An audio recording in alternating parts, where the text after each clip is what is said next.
Walking the Earth about 300,000 years ago, the mammoth is perhaps one of the most loved and iconic prehistoric animals. Although they went extinct about 10,000 years ago, these gentle giants still have a massive impact on today's culture.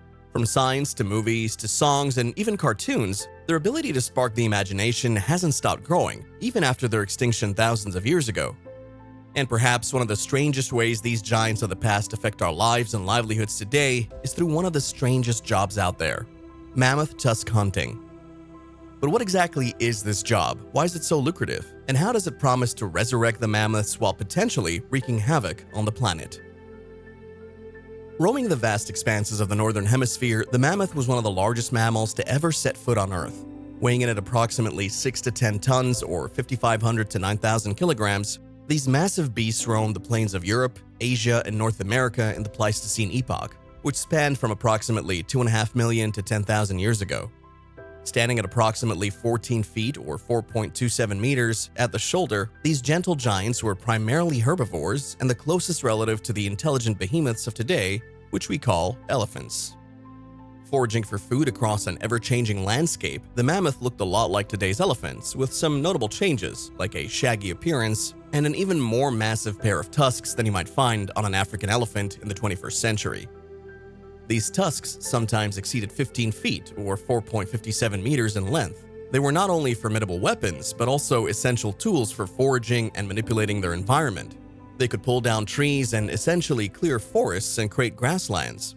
In essence, they were absolutely crucial for their survival, and along with their large, ridged molars, they were perfectly adapted to their herbivorous diet, which consisted mainly of grasses, leaves, and shrubs.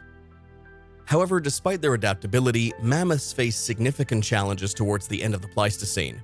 This was mostly caused by the warming climate at the end of the last ice age, which led to habitat changes and the reduction of the vast grasslands they depended on. But that wasn't all, because humans also played a role in the disappearance of these giants. The arrival of humans brought new pressures to the ecosystem, as early humans hunted mammoths for food, tools, and shelter. Sadly, this combination of climate change and human activity eventually contributed to the extinction of the mammoth around 10,000 years ago. Although some isolated populations, like those on Wrangel Island, survived until as recently as 4,000 years ago. You'd think that after 10,000 years of extinction, the mammoth would have faded from history and become a relic of the past like many creatures before it. But just as an elephant never really forgets, a woolly mammoth never really disappears. And that's all thanks to permafrost. So what is permafrost? Well, simply put, permafrost is ground that remains completely frozen for at least 2 consecutive years.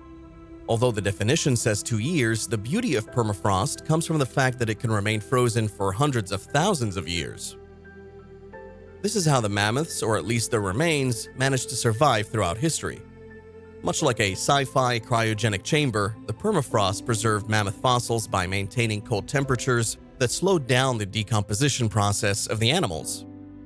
Essentially, it helped protect their remains, including bones, tusks, and sometimes even soft tissues like skin and fur from decay. This natural freezing process helped maintain the integrity and detailed preservation of mammoth fossils over thousands of years. In fact, it did such a good job that today, as global warming has started melting the Earth, people all around are now finding amazing mammoth remains, leading to the boom of quite an unexpected market: the mammoth tusk trade market. To understand this bizarre market, we first have to look again at the mammoth's closest living relative, the elephant. For hundreds of years, they've been hunted for their tusks, simply because it was composed of ivory, a dense, hard material prized for its beauty and suitability for carving into intricate objects and ornaments. This hunt, however, got so popular and so destructive to the elephant population that in 1989, CITES, the Convention on International Trade in Endangered Species of Wild Fauna and Flora, implemented a global ban on the international commercial trade in ivory. Leaving many without a job, the ban protected the elephants and turned everyone's attention to the next best thing: their cousins, the mammoth. The first mammoth fossil discoveries date back to ancient times, but a significant and notable early find occurred in 1799. This discovery was made by a Russian botanist, Mikhail Adams, who found a well-preserved mammoth carcass in the permafrost near the Lena River in Siberia.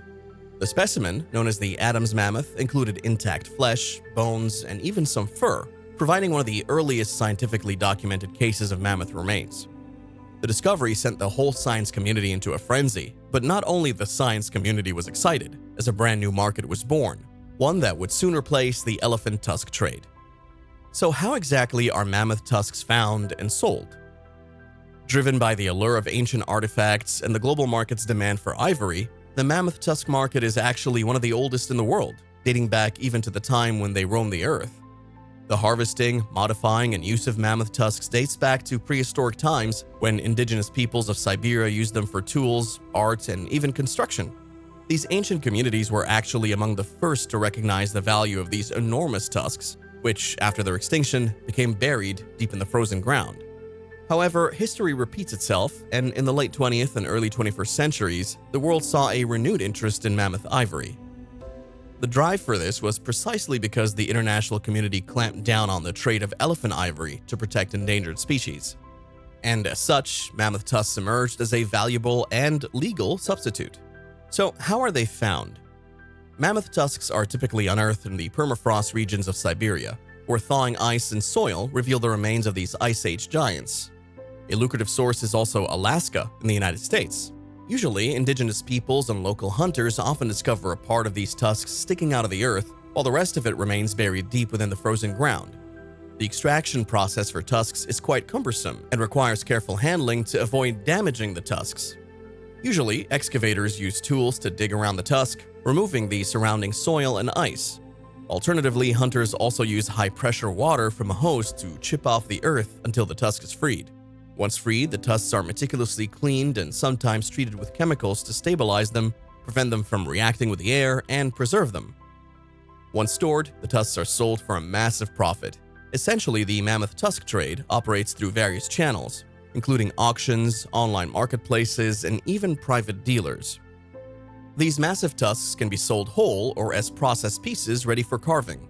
A mammoth tusk can go from anywhere between tens of thousands of dollars and hundreds of thousands, putting the industry at tens of millions of dollars.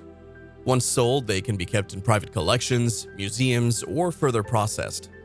But how do you process a mammoth's tusk? Compared to the hunt, the processing is quite simple, as skilled artisans transform the tusks into intricate artworks, jewelry, and decorative items, with each piece valued for its beauty and historical significance. Essentially, the rarity of well-preserved mammoth tusks combined with the legal restrictions on elephant ivory makes mammoth ivory highly coveted. So much so that high-quality tusks can fetch thousands of dollars per kilogram, with exceptional specimens selling for about $2.3 million. Not to mention the fact that some buyers are drawn to mammoth ivory over elephant ivory due to ethical considerations, as no living animals are harmed in its collection.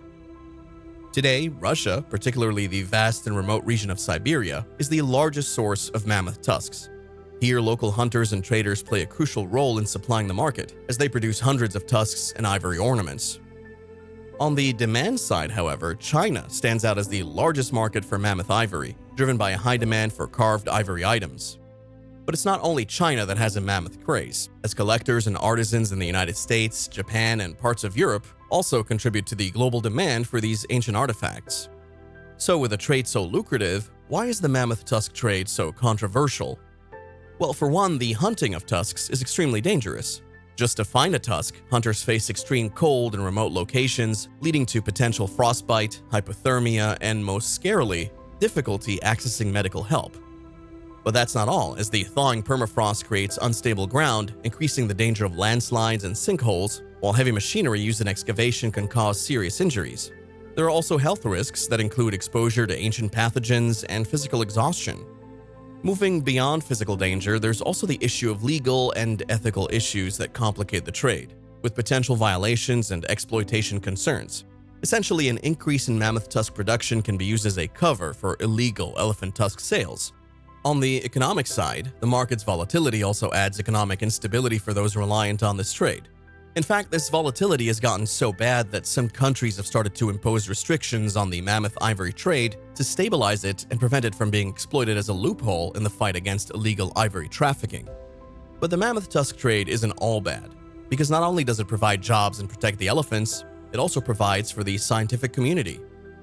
Although hunting for tusks is for the most part bad for archaeology and paleontology, due to the fact that all other information-rich fossils besides tusks are thrown away or discarded, It has also provided the science community with some of the most important mammoth discoveries ever and continues to do so today. A good example is the discovery of the Yucca mammoth in 2010. The Yucca mammoth is a well-preserved specimen of a young female woolly mammoth discovered in the Siberian permafrost. Named after the Yucca River near which it was found, this remarkable find has provided valuable insights into the life and environment of woolly mammoths. In fact, she provided so much information that she could potentially lead to the de-extinction of the species through cloning processes. This is mainly because, shocking the whole scientific community, the Yucca mammoth has provided researchers with high-quality DNA and tissue samples, which are crucial for studying the genetics and biology of woolly mammoths. In the end, the mammoth tusk trade remains a booming ecosystem filled with controversies, standing at the intersection of history, economy, and ethics. But what do you think? Is this a sustainable market? Do you want to strike it rich by finding a mammoth tusk? Or is this another way we're destroying our planet, one tusk at a time? If you enjoyed this video, please give it a like and subscribe. Have any thoughts or questions? Leave them in the comment section below. We'd love to hear from you. Until next time, keep exploring and stay curious.